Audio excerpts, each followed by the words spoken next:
नमस्कार, बहुत स्वागत है आप सभी का। मैं आपके साथ ममता तिवारी। आप देख रहे हैं हमारा खास कार्यक्रम यूपी के दिल में क्या। आज पहले चरण के लिए वोटिंग हो रही है और लगातार हमारी कवरेज उस पर और हमारी नजरें उस पर लगातार बनी हुई है। बिल्कुल, मैं हूं आपके साथ हर्ष भारद्वाज। ममता, मैं एक बार फिर आपके सामने आती रही यूपी के दिल में क्या है ममता बता रहे हैं। तो शुरुआत करते हैं बड़ी खबर से और आपको बताएंगे कि अब तक कितने प्रतिशत वोटिंग हो चुकी है, क्योंकि सुबह 7 बजे से तस्वीर हम आपको दिखा रहे हैं। फिलहाल यूपी में पहले चरण का मतदान लगातार जारी है। आपको जानकारी दे दें, यूपी में पहले चरण में 10 बजे तक औसत 9.93% तक मतदान हो चुका है। नोएडा की 3, गाजियाबाद की 5 सीटों पर मतदान। खोड़ा में सपा प्रत्याशी पर फर्जी वोटिंग कराने का आरोप लगा है। यूपी में पहले चरण का मतदान इस वक्त लगातार सुबह 7 बजे से जारी है। अब तक 10 बजे पर अगर बात करें तो औसत 9.93% अब तक मतदान हो चुका है और लगातार इस वक्त लोग अपने घरों से बाहर निकलकर अब वोट देने के लिए पहुंच रहे हैं। अभी तक धीमी शुरुआत थी क्योंकि ठंड का मौसम है, लोग घरों से बाहर नहीं निकलते हैं, लेकिन अब समय आ चुका है वोट देने का और अपने मत का प्रयोग करने का। लगातार सभी नेताओं की ओर से भी अपील की गई है कि वो अपने वोट का इस्तेमाल करें। बिल्कुल, साथ ही साथ सीएम योगी की तरफ से भी अपील की गई है। जयंत चौधरी भी अपील करते हुए नजर आए हैं। सुनवाते हैं ममता, क्या कुछ राजनेताओं की तरफ से कहा गया है। सावधान रहिए, आप चूके तो 5 साल की मेहनत पर पानी फिर जाएगा। और इस बार उत्तर प्रदेश को कश्मीर, बंगाल और केरल बनते देर नहीं लगेगी। आपका वोट मेरे 5 वर्ष की तपस्या पर आपका आशीर्वाद तो है ही, पर यह भी ध्यान रहे कि अब वोट आने वाले वर्षों में आपके भयमुक्त जीवन की गारंटी भी बनेगा। जय जय श्री राम। नमस्कार, आज लोकतंत्र के उत्सव का दिन है। आप सभी से निवेदन है कि आप अपने घरों से बाहर निकलें और अपने मत का उपयोग करते हुए अपने हित की सरकार चुनें। अपने आसपास के लोगों को भी वोट देने के लिए आप प्रेरित करें। वोट देने से पहले एक बार बीते 5 सालों को याद करें। आप ऐसी सरकार चुनें जो आपके हित की बात करे, ऐसी सरकार चुने जो आपके अधिकारों की रक्षा करे, समाज को एकजुट रखे, युवाओं को आगे बढ़ने के लिए अवसर दे, महिलाओं को सुरक्षा दे और सम्मान करे और हमारी इस विविधता को ताकत बनाते हुए देश प्रदेश के उत्थान के लिए काम करे। चलिए ममता, बात करेंगे मेरठ, गाजियाबाद और गौतम बुद्ध नगर की। कुछ खास बातें हैं, ग्राफिक के माध्यम से अपने दर्शकों को फटाफट से बता देते हैं। मेरठ की खास बात यह है कि यहाँ पर 7 विधानसभा सीटें हैं और अपने आप में ये 7 विधानसभा सीटें बहुत अहमियत रखती हैं। 2017 में 6 पर बीजेपी की जीत हुई थी, यानी 7 में से 6 सीटें बीजेपी के खाते में गई थी। बिल्कुल, सपा के हाथ लगी केवल 1 सीट और 1 सीट से संतोष समाजवादी पार्टी को करना पड़ा था। साथ ही आपको बता दें कि मुस्लिम जाट एकता के लिए मेरठ जाना जाता है। फिलहाल जानकारी आपके सामने। मेरठ जिले की हॉट सीट मानी जाती है सरथाना। आपको बता दें कि जहां पर मुकाबला इस वक्त दिलचस्प साफ तौर पर देखने को मिल रहा है। आपको यह भी जानकारी दे दें कि गाजियाबाद में अगर बात करें तो 6 विधानसभा हैं और लोनी में 53 विधानसभा कोड है। मुरादनगर का इसी तरीके से जिक्र करते हैं तो विधानसभा का नाम मुरादनगर हम आपको बता रहे हैं, नाम और कोड भी आपको साथ साथ बता रहे हैं क्या कोड है। फिलहाल गाजियाबाद का जिक्र करते हैं तो 2017 विधानसभा चुनाव परिणाम पर एक नजर डाल लेते हैं। अतुल गर्ग बीजेपी के जो विजेता रहे, उन्हें 1,24,201 वोट मिले थे। ममता, सुरेश बंसल की अगर बात करें तो वो बसपा से दूसरे चरण में थे। के शर्मा की अगर बात करें तो कांग्रेस से तीसरे स्थान पर थे। ये 2017 विधानसभा चुनाव का परिणाम आपको बता रहे हैं जो गाजियाबाद से निकलकर सामने आए थे। 3 विधानसभा सीटों का ये परिणाम है। साथ ही अगर मोदी नगर की बात करें तो डॉक्टर मंजू शिवाज बीजेपी से विजेता रही और वहाब चौधरी बसपा से दूसरे स्थान पर रहे। तो वहीं तीसरे स्थान पर सपा से राम आसरे शर्मा रहे थे। बिल्कुल, बसपा और सपा का वोटों का अंतर ज्यादा नहीं है, वो भी हम आपको दिखा रहे हैं। फिलहाल अजीत पाल त्यागी का जिक्र करते हैं मुरादनगर से ही, तो आपको जिस तरीके से हम दिखा रहे हैं कि बीजेपी इस वक्त कह रही है कि हमारा पलड़ा भारी है, तो 2017 का समीकरण क्या दोहरा पाएगी या नहीं, ये चुनौती है। फिलहाल सुधन कुमार बसपा से दूसरे स्थान पर रहे थे। सुरेंद्र प्रकाश का जिक्र करते हैं तो कांग्रेस से तीसरे स्थान पर वो रहे थे। तो 2017 के परिणाम पर एक नजर डाल रहे हैं। इतिहास के पन्नों को जब पलटते हैं तो ये जानकारी मिलती है। साहिबाबाद महत्वपूर्ण सीट है। ऐसे में बात साहिबाबाद की करें तो सुनील कुमार शर्मा बीजेपी से वहां विजेता रहे, अमरपाल कांग्रेस से रहे और साथ ही दूसरे स्थान पर थे। जलालुद्दीन की अगर बात करें तो बसपा से तीसरे स्थान पर थे, यानी सपा का खाता भी नहीं खुला था। लोनी की अगर बात करें तो नंद किशोर गुर्जर बीजेपी से विजेता रहे। जाकिर अली की अगर बात करें तो बसपा से दूसरे स्थान पर रहे। मदन भैया की अगर बात करें तो रालोद से तीसरे स्थान पर, यानी हर एक सीट पर बसपा और बीजेपी दो में मुकाबला रहा था। बिल्कुल, किस विधानसभा क्षेत्र में कितने वोटर हैं वो भी आपको फटाफट से बता देते हैं। लोनी के अंदर ये कहा जा रहा है कि 5,10,566 वोटर हैं। मुरादनगर का जिक्र करते हैं तो 4,53,977 वोटर हैं। साहिबाबाद की अगर बात करें तो 10,12,154 वोटर्स हैं। ये अलग अलग विधानसभा क्षेत्र की जानकारी आपको दे रहे हैं। गाजियाबाद की अगर बात करें तो 4,69,505 है, तो मोदी नगर में 3,30,894 है। इसी तरीके से धोलाना का जिक्र करते हैं तो 1,22,388 वोटर हैं। किस विधानसभा क्षेत्र में कितने वोटर हैं वो आपके सामने है। फिलहाल गौतम बुद्ध नगर में 3 विधानसभा क्षेत्र है, उसका भी आपको पूरी जानकारी दे रहे हैं। नोएडा के अंदर अगर बात करें तो समीकरण क्या बनता है इन गौतम बुद्ध नगर की सीटों पर, क्योंकि तीनों विधानसभा सीटों पर बीजेपी का कब्जा है। 3 सीटें नोएडा, दादरी और जेवर की हैं और तीनों विधानसभा सीटों पर बीजेपी ने अपना कब्जा जमाया हुआ है। 2017 में बीजेपी उभरकर सामने आई। 2017 से पहले दादरी जेवर सीट पर बीएसपी का कब्जा था, जिसके बाद इस सीट को बीजेपी ने अपने पाले में कर लिया। बिल्कुल, साथ ही आपको बताएं तो मतदान के लिए 174 बूथ बनाए गए हैं। ये इस वक्त आपको गौतम बुद्ध नगर का मतदाता बूथ की संख्या बता रहे हैं। कुल मतदाता की अगर बात करें तो 16,23,525 है। ये कुल मतदाता की संख्या इस क्षेत्र में है। बिल्कुल, कड़ा मुकाबला किसके बीच है वो भी फटाफट से आपको बता देते हैं। दादरी का सबसे पहले जिक्र करते हैं। गौतम बुद्ध नगर में दादरी आता है। तेजपाल नागर बीजेपी से हैं। राजकुमार भाटी समाजवादी पार्टी और आरएलडी ने इन पर भरोसा जताया जाता है, लेकिन कड़ी टक्कर बीएसपी के उम्मीदवार मनवीर भाटी भी दे रहे हैं। तो त्रिकोणीय मुकाबला ममता इसे हम कह सकते हैं। हाँ बिल्कुल, अगर जेवर की बात करें तो धीरेन्द्र सिंह बीजेपी से प्रत्याशी हैं, वहीं सपा आरएलडी गठबंधन से अवतार सिंह भड़ाना है। और अगर बीएसपी की बात करें तो नरेंद्र भाटी इस वक्त चुनावी मैदान में है और यह भी त्रिकोणीय मुकाबला है। इसी तरीके से नोएडा का जिक्र करना होगा। बड़ा चेहरा है पंकज सिंह, राजनाथ सिंह के बेटे हैं, बीजेपी से उम्मीदवार हैं। सुनील शर्मा का जिक्र करते हैं तो समाजवादी पार्टी और आरएलडी से उम्मीदवार हैं, लेकिन पंखुड़ी भी उम्मीदवार कांग्रेस की हैं। तो मुकाबला टक्कर आप देख सकते हैं बड़े चेहरों में है, यानी त्रिकोणीय मुकाबला नोएडा के अंदर भी है। बिल्कुल, ये सीटें अपने आप में महत्वपूर्ण है। ऐसे में नोएडा में सबसे ज्यादा महत्वपूर्ण मुकाबला देखने को मिल रहा है, क्योंकि एक तरफ राजनाथ सिंह के बेटे पंकज सिंह हैं तो दूसरी तरफ पंखुड़ी पाठक एक युवा नेत्री के तौर पर कांग्रेस से हैं। ऐसे में बहुत महत्वपूर्ण हो जाता है कि आखिर किस तरीके से नोएडा की सीटों पर कितना असर पड़ता हुआ नजर आएगा, क्योंकि ये चुनावी समीकरण बहुत कुछ बदल देंगे। ये 58 सीटें आने वाले समय में हर एक पार्टी के लिए बहुत महत्वपूर्ण है, क्योंकि पश्चिमी उत्तर प्रदेश की 58 सीटें बहुत कुछ आगे के लिए तय करेगी। बिल्कुल, और ये जो तादाद दिख रही है ममता, वो बताने को काफी है कि लोग कितना बदलाव चाहते हैं। लोग चाहते हैं कि हमारे क्षेत्र के अंदर विकास हो। लोगों के मन में क्या है, हमारे संवाददाता जब लोगों से बातचीत कर रहे हैं तो पता लग रहा है किस मुद्दे पर वोट डाल रहे हैं। बुजुर्ग महिलाएं जो चल भी नहीं पाती हैं वो भी पहुंच रही हैं। हालांकि युवा जो पहला वोटर है, जिसे हम कहते हैं कि हाँ 18 साल के बाद वो पहली बार वोट करने जा रहा है, वो भी कहीं ना कहीं अपने भविष्य को लेकर काफी चिंतित है। फिलहाल विभू गुप्ता इस वक्त हमारे साथ जुड़ रहे हैं मेरठ से। विभू, सबसे पहले तो तस्वीर दिखाइएगा कुछ, क्योंकि अब हम कह रहे हैं 11 बज चुके हैं ममता, और तादाद कहीं ना कहीं बढ़ रही है। महिलाएं भी कामकाज कर लेती हैं, उसके बाद घरों से निकलती हैं। विभू, सबसे पहले तस्वीर दिखाइएगा, कैसी तादाद मेरठ के अंदर?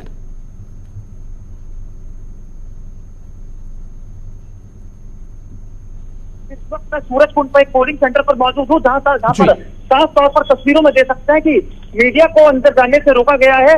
पुलिसकर्मी जो मौजूद है यहाँ पे खड़े हुए, वो मीडिया को अंदर जाने के नहीं दे रहे हैं। इससे पहले हमारी जिलाधिकारी के बालाजी से बातचीत हुई थी तो उन्होंने कहा था, साफ तौर पर कहा था कि गेट तक मीडिया की एंट्री हो सकती है, लेकिन गेट के बाहर भी मीडिया को नहीं खड़े होने दिया जा रहा है। तो साफ तौर पर अंदेशा लगाया जा सकता है कि मीडिया से कहीं ना कहीं कुछ न कुछ छुपाने की कोशिश यहाँ पर की जा रही है। सूरजकुंड के पोलिंग सेंटर पर मौजूद हूँ। यहाँ पे रफीक अंसारी, कमल शर्मा और जो अंजन शर्मा है वो यहाँ पे कैंडिडेट हैं।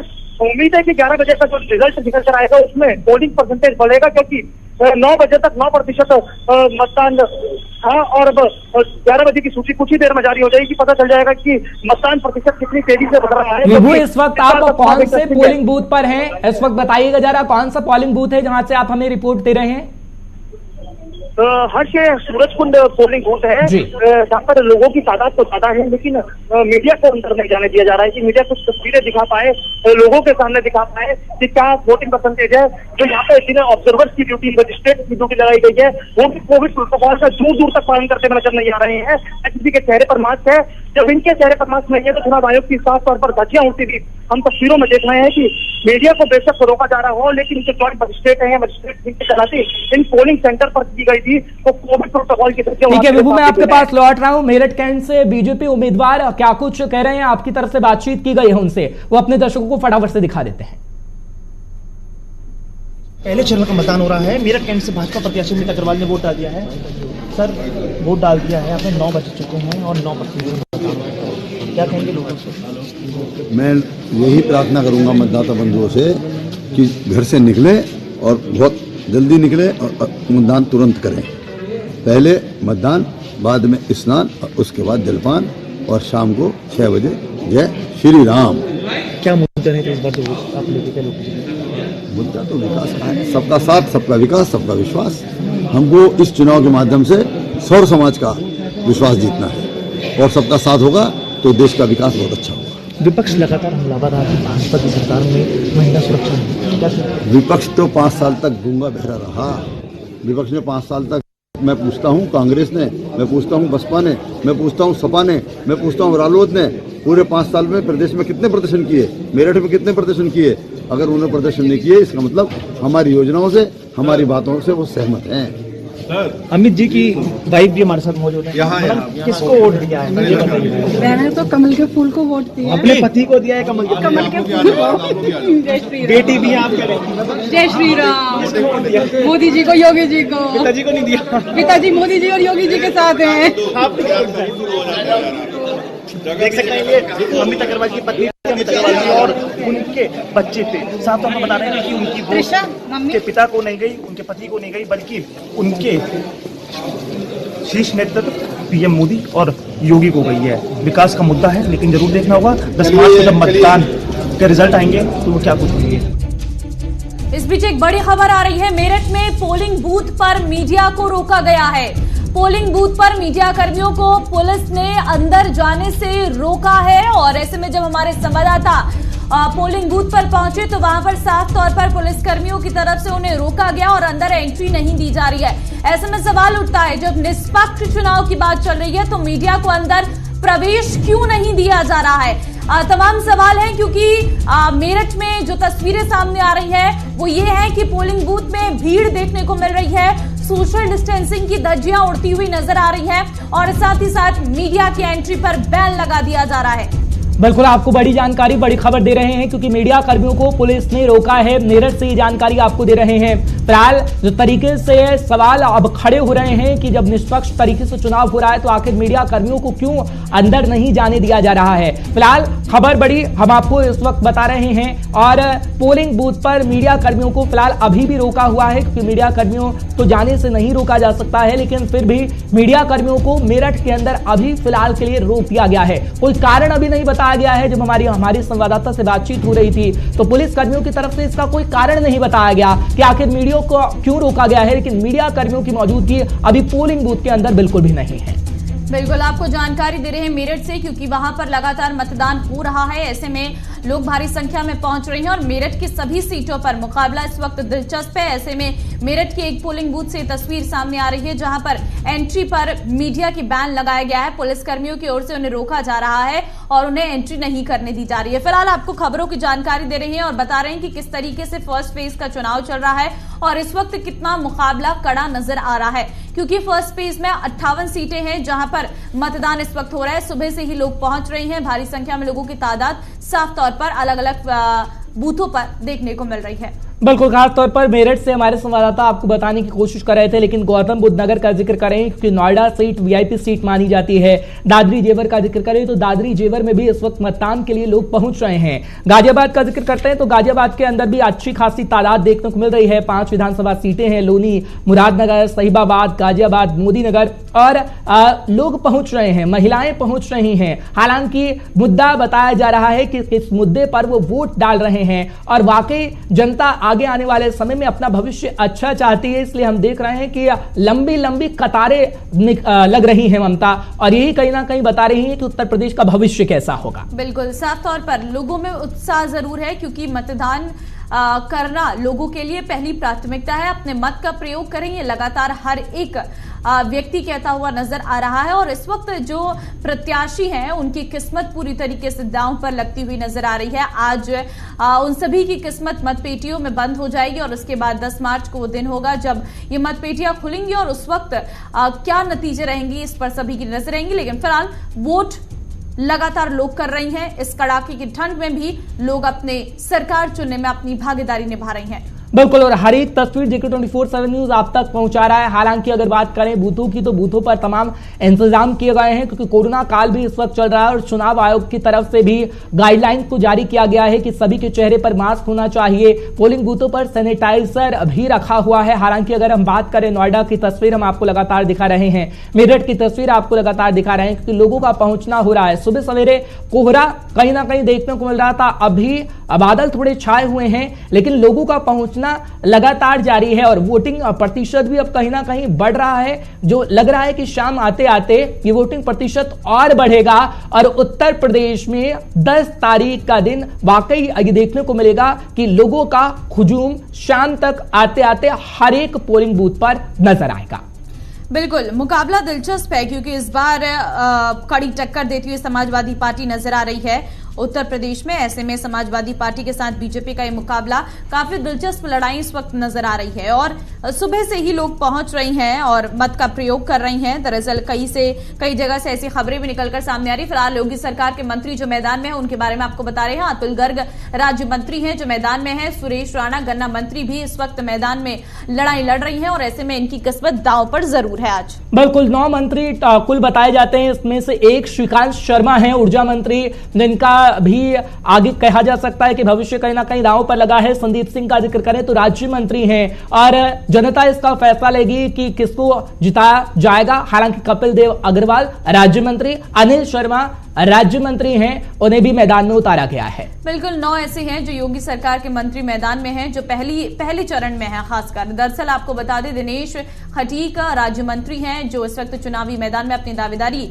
पेश कर रहे हैं। डॉक्टर गिरिराज सिंह धर्मेश राज्य मंत्री हैं, और उनकी भी किस्मत आज दांव पर लगी हुई है। चौधरी लक्ष्मी नारायण राज्य मंत्री है, जिनकी किस्मत आज दांव पर है और चुनावी मैदान में वो साफ तौर पर है। तो योगी सरकार के जो मंत्री हैं वो आपको बता रहे हैं आगरा ग्रामीण है, सबसे महत्वपूर्ण सीट है आगरा ग्रामीण, क्योंकि यहां से पूर्व राज्यपाल बेबी रानी मौर्य को बीजेपी ने इस वक्त उतारा हुआ है। हालांकि उनका भारी विरोध भी देखने को मिल रहा है, कई जगह से ऐसी तस्वीरें भी आ रही हैं। साथ ही अगर अलीगढ़ शहर की बात करें तो वहां पर मुख्तार रजा बीजेपी से उम्मीदवार हैं, तो वहीं जफर आलम साहब सपा आरएलडी गठबंधन से उम्मीदवार हैं। बिल्कुल, ये हॉट सीटें हैं जो हम आपके सामने रख रहे हैं। हालांकि अतरौली में त्रिकोणीय मुकाबला है। संदीप सिंह बीजेपी के उम्मीदवार हैं, वीरेश यादव समाजवादी पार्टी के उम्मीदवार हैं, ओमवीर सिंह बसपा से उम्मीदवार हैं। तो त्रिकोणीय मुकाबला अतरौली के अंदर भी देखने को मिल रहा है, और अतरौली भी हॉट सीट में से एक है। छपरौली भी हॉट सीट में से एक है, जहां पर सहेंद्र सिंह रमाला बीजेपी से उम्मीदवार हैं। उनका मुकाबला सीधे अजय तोमर यानी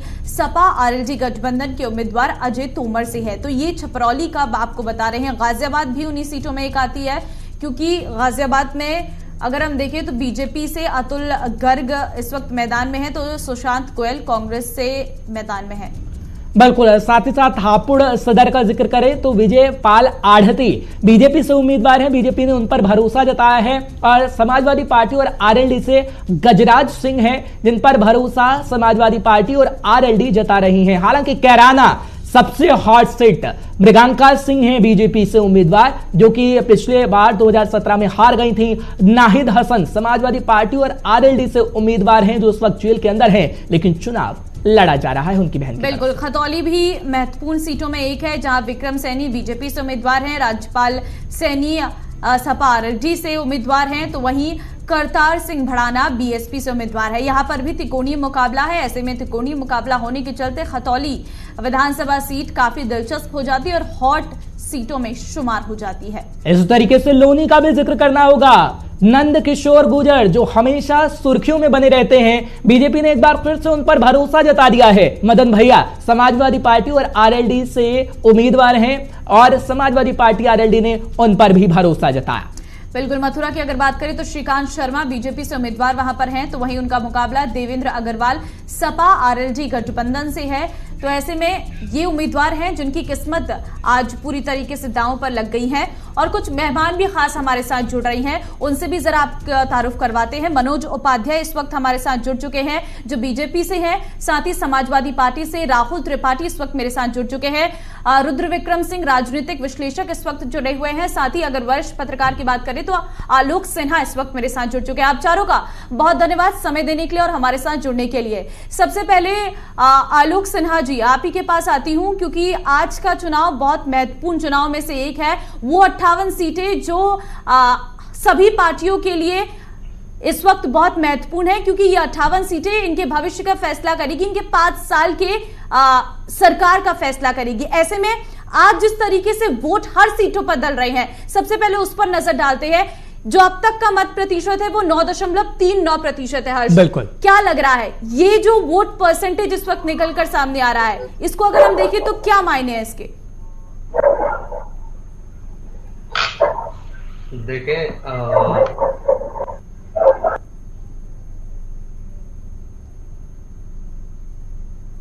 तो दल है जो मैदान में उतरे हुए हैं जी।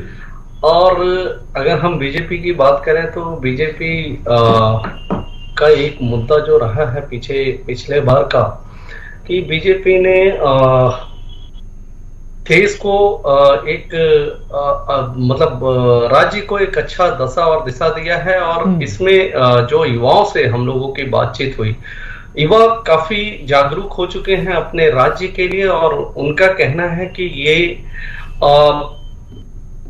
योगी सरकार की ओर वोटिंग बहुत ज्यादा होगी सभी युवाओं से, क्योंकि हम लोग पिछले लखनऊ में थे और लखनऊ में युवाओं से और कॉलेज में हम लोगों की बातचीत हुई तो उन्होंने कहा कि योगी ने देश को राज्य को भ्रष्टाचार मुक्त करने में बहुत ज्यादा काम किया है। इस वजह से लगता है कि इस बार परसेंटेज बढ़ेंगे, राज्य के अंदर अच्छा परसेंटेज से वोटिंग होगा और वोटिंग लगभग 60-70 के आसपास। आपका कहना है कि अगर वोट प्रतिशत बढ़ता है तो बीजेपी के लिए फायदेमंद होगा। चलिए आप बने रहिए मेरे साथ।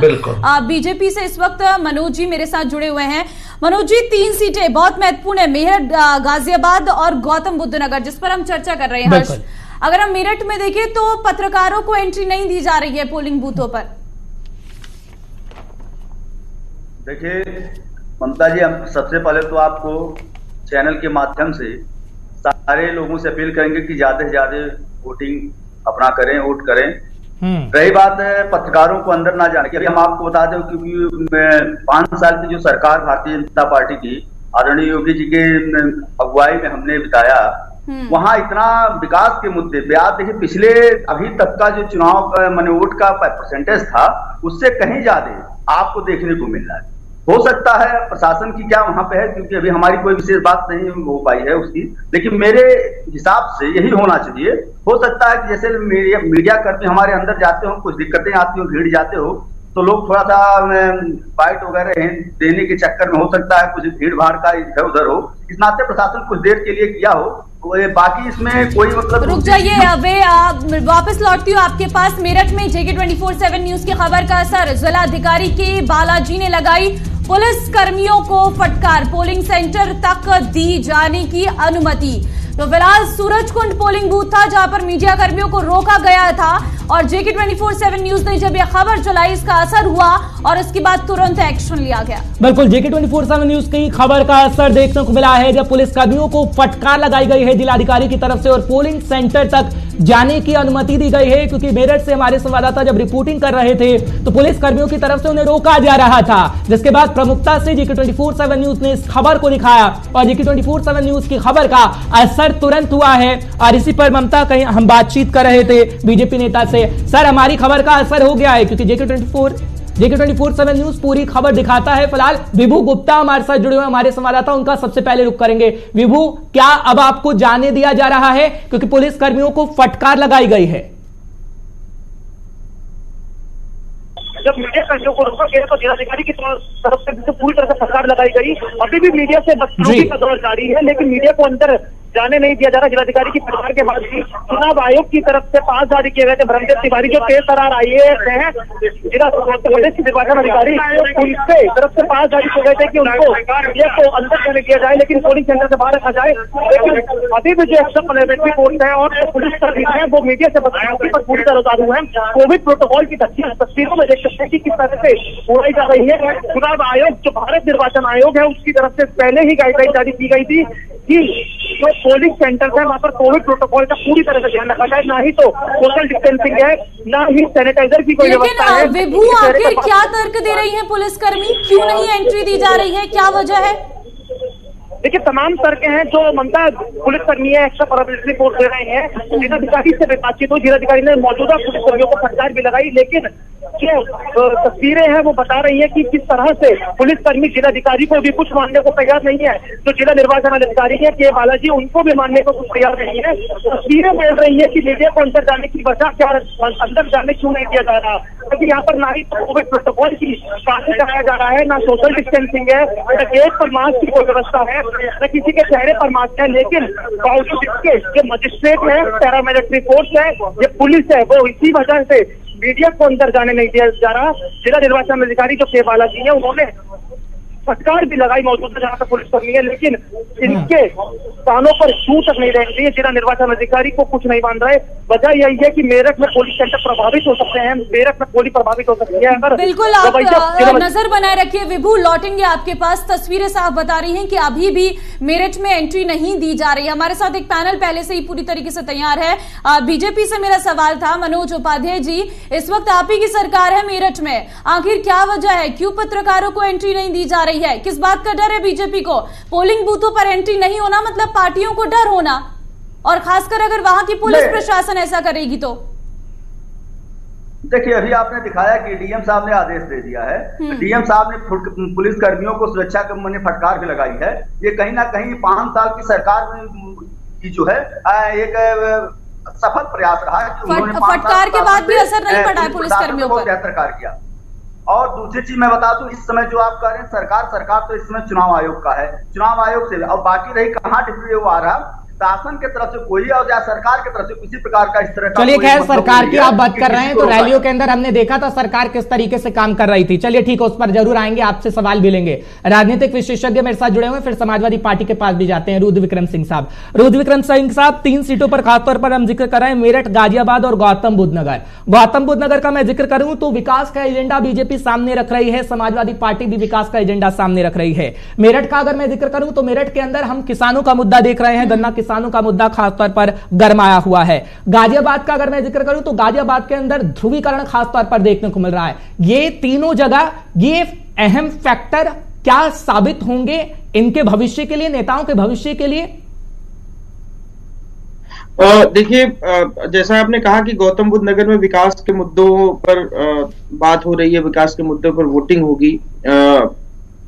हमेशा कहा तो हर पार्टी की तरफ से कहा तो यही जाता है कि हम विकास के मुद्दों पर चुनाव लड़ रहे हैं, विकास के मुद्दों पर हम वोट मांग रहे हैं।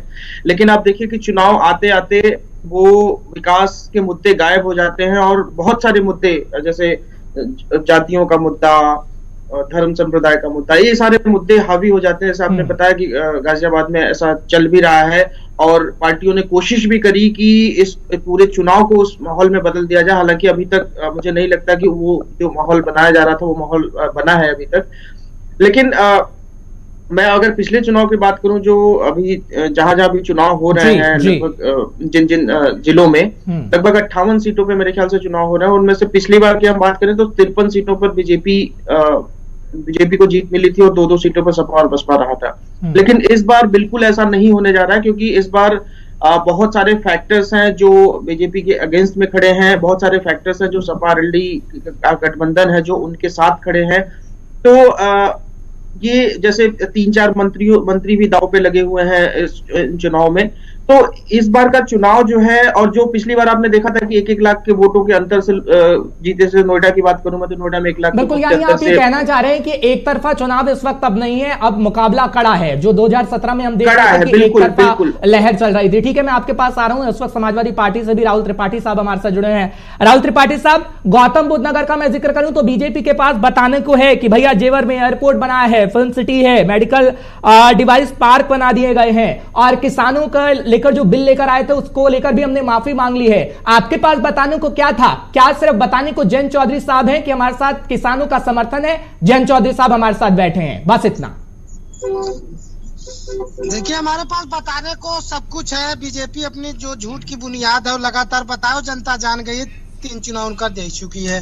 अब बताने के पास बीजेपी को कुछ नहीं, लेकिन अखिलेश यादव जी के 5 साल के कार्यकाल जनता जान रही है कि 5 साल के कार्यकाल में क्या क्या विकास इस उत्तर प्रदेश में हुआ है। जनता जान गई है। 3 सरकारें जनता ने भली भांति देखी है, पूर्ण बहुमत से 3 सरकारें देखी है। 3 सरकारों को तुलना के मामला आ गया है। अब तीनों सरकार में जब तुलना हो रही है, 100 में 100 नंबर समाजवादी पार्टी सरकार को देने का काम किया है। और 58 सीटों का चुनाव। चलिए, अपने मुंह मियां मिट्ठू एक कहावत है ममता, वही समाजवादी पार्टी के नेता कर रहे हैं सर। चलिए ठीक है सर, जनता बता पाएगी, मजबूरन हमें एक छोटा सा ब्रेक लेना होगा। लगातार कवरेज जारी रहेगी, आप चारों हमारे साथ बने रहिएगा। हम लगातार आपसे सवाल पूछते रहेंगे क्योंकि जनता को जानना जरूरी है। नेताजी जवाब देंगे तभी जनता संतुष्ट हो पाएगी। छोटा सा ब्रेक, जल्द हाजिर हो जाएंगे।